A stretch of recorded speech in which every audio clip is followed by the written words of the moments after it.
everyone. Before we get into the video, please watch this clip about the United Nations and think, who does this remind you of? But if anything, the issue of sexual abuse seems to be even more widespread amongst the civilian personnel who work for the UN. In 2020, there were 165 allegations of exploitation and sexual abuse, 117 of which were committed by civilians. The overwhelming majority of UN personnel who commit what they call sexual exploitation and abuse in countries around the world are not soldiers and they're not police. They are civilian personnel of the UN who are far more protected from any kind of police investigation or court proceeding than any soldier is. All too often, it seems the internal procedures put in place to protect victims and investigate crimes are more designed to protect the UN's reputation than expose wrongdoing and punish perpetrators. And when whistleblowers do come forward, instead of being listened to and protected, they can themselves be victimized and silenced. They eventually saw a door at the top of the stairs. We broke it in and found 7 young women. And at that time, I really connected and made the connection that something very drastic and horrible was going on in Bosnia. However, when she brought this information to the UN contractor she was working for, they fired her. No one was prosecuted, but there seems to be a perceived fear that exposing cases of abuse will damage the UN's reputation. Wow, first of all, I had no idea sexual abuse and crimes is so prevalent within the United Nations. But isn't it interesting how similar Watchtower is? Now, we all know the story of Watchtower riding the United Nation beast for 10 years, but then retracting their membership in 2001 due to the Guardian newspaper. Well, I always found it interesting what the circuit overseer said to Jimmy in this video. Take a look. Might as well get right into it.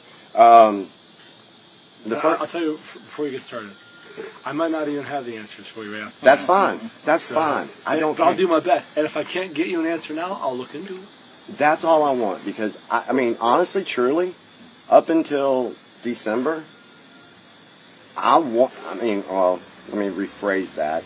I want what I've been taught to be true. Mm-hmm. If it's true, I move forward with that. Mm-hmm. If it's something's not true and it doesn't make sense to me, it makes it very difficult for me to go forward. Sure. You know what I mean? Absolutely, yeah. All right, so, and I don't expect you guys to have the answers, because I know that when we're out in field service and someone asks us a question, hey, I'll look that up and I'll get back with you. Right. Mm-hmm. I completely understand that. Yeah. So, but I guess the first thing I wanted to address that I've not been able to get an answer for is the Watchtower's involvement with the UN from 92 to 2001. Do you guys know anything about that? Well, I know that, to be honest with you. Yes, yeah, please. We're still involved with the UN. Yeah. Wow. Wow, let's hear that one more time straight from this current circuit servant's mouth who worked in the legal department in Bethel for years. From 92 to 2001. Do you guys know anything about that? Well, I know that, to be honest with you. Yes, yeah, please. We're still involved with the UN. Yeah. Wow. Why? Well, I'll give you an example. I worked in the legal department at Bethel. Okay. And we had a convention in Kazakhstan in 2017, summer 2017. And 2 weeks before the convention, the Kazakhstan government breaks into the branch there. Guns a-blazing. I mean, not blazing, not firing, but machine guns, whole 9 yards. Show of force, heavily influenced, obviously, by the old Soviet Union, as you can imagine. And we were about to send, I don't know, 2,500 delegates into that country. Right. You know? And so that's a lot of money that we're going to infuse into a small little country, right? Oh, absolutely. Yeah. And so, yeah, we talked to UN ambassadors. We need to make sure that if we're vouching for the safety. Like this year, we have how many international conventions? There's several. So, you know, for example, Sister Matthews and her daughter are at a convention in Brazil. We had to vouch for their safety. I mean, imagine, you know, if I said, I sent you, we're out in the territory, right? And we're in Charlotte. And I sent you into a bad neighborhood, right?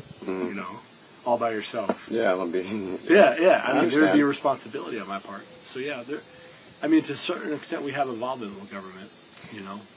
Well, I appreciate that. And the United Nations. You're the first person that I've talked to that's actually come out and said something like that. Yes, Circuit Overseer, but you see, the UN is the disgusting thing. It's basically Satan. So Jehovah is going to Satan for help.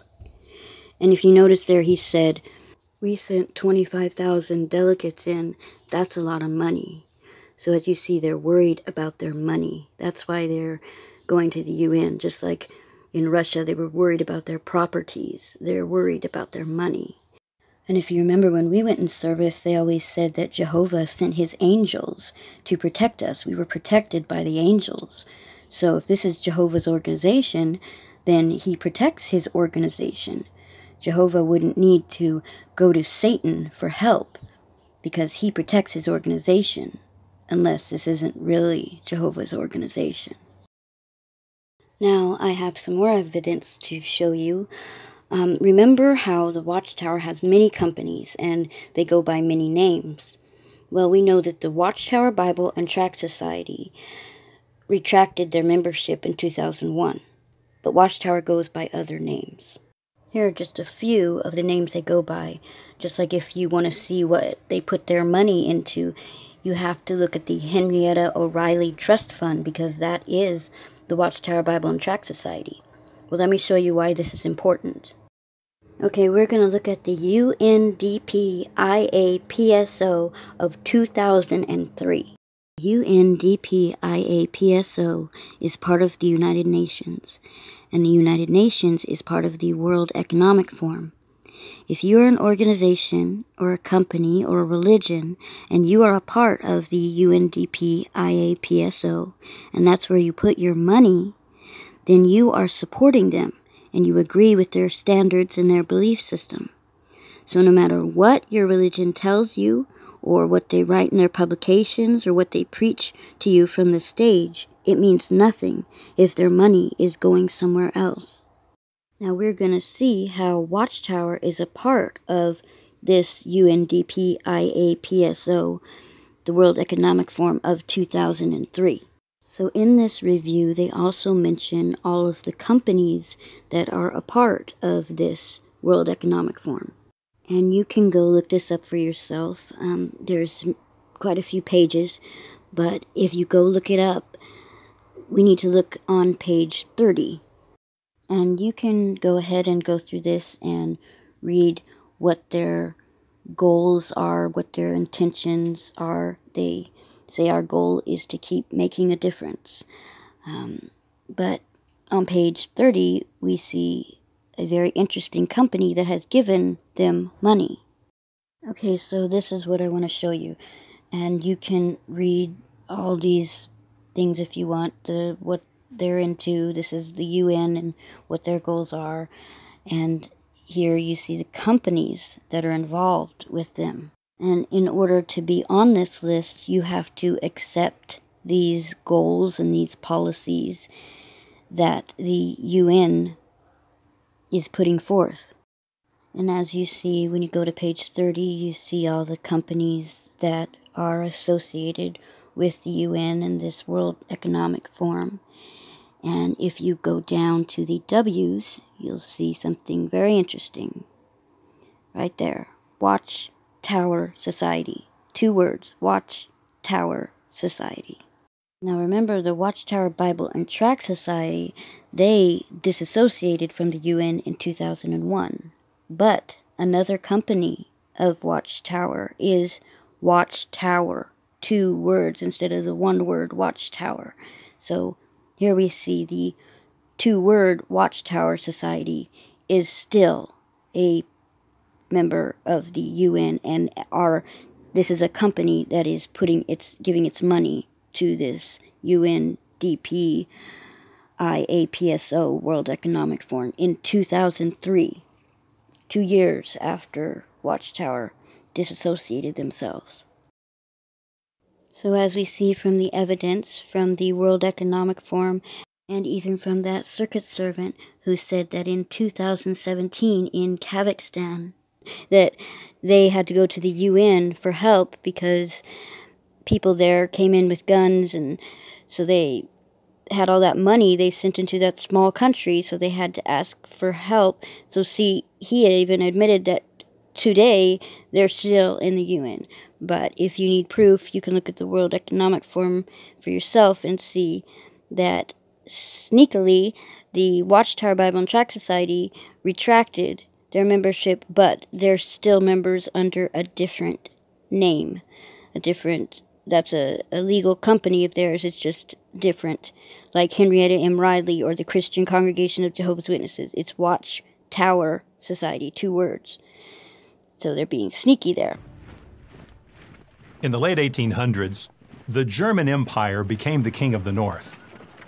That government brought its power and heart against the King of the South with a large army.